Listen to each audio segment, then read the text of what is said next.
নমস্কাৰ চেনেলটোলৈ স্বাগতম জনাইছো সো আজি প্ৰি হিষ্ট্ৰী প্ৰাক ইতিহাসৰ কিছুমান কোৱেশ্চন আনসাৰ আলোচনা কৰিম তো ভিডিওটি সম্পূৰ্ণ চাব ভাল লাগিলে লাইক কমেন্ট আৰু শেয়াৰ কৰি দিব আৰু লগতে চেনেলটো সাবস্ক্ৰাইব কৰি দিব আদিম মানৱৰ ইতিহাস সম্পৰ্কে কোৰ পৰা জানিব পাৰি জীৱাশ্ম শিলৰ আহিলা গুহা চিত্ৰ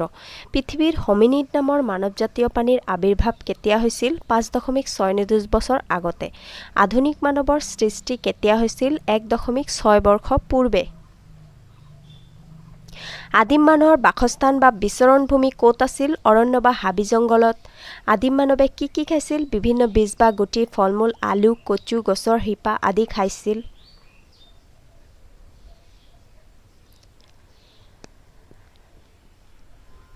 আদিম যুগৰ হোমিনিড নামৰ মানৱজাতিটোৱে কি খাইছিল আন হিংস্ৰ জন্তুৱে খাই এৰি থৈ যোৱা এৰেহা মাংস মৃত জন্তু ৰৈ যোৱা অস্থিমজ্জা সৰু জীৱ যেনে নিগনি কেৰকেটুৱা কৃতকপ্ৰাণী চৰাইৰ কণী সৰীসৃপ পৰুৱা আদি পোক-পতংগ খাইছিল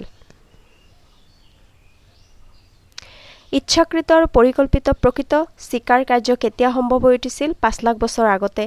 আদিম মানুহে মৎস্য শিকাৰ কৰিছিল বুলি ক'ৰ পৰা প্ৰমাণ পোৱা গৈছে মাছৰ কাইটৰ জীৱাশ্ম উদ্ধাৰৰ পৰা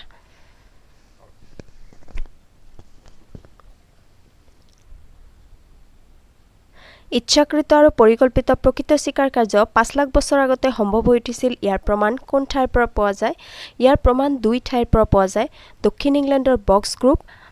5 লাখ বছৰ আগৰ আৰু জাৰ্মানীৰ শোনিংজেন 4 লাখ বছৰ আগৰ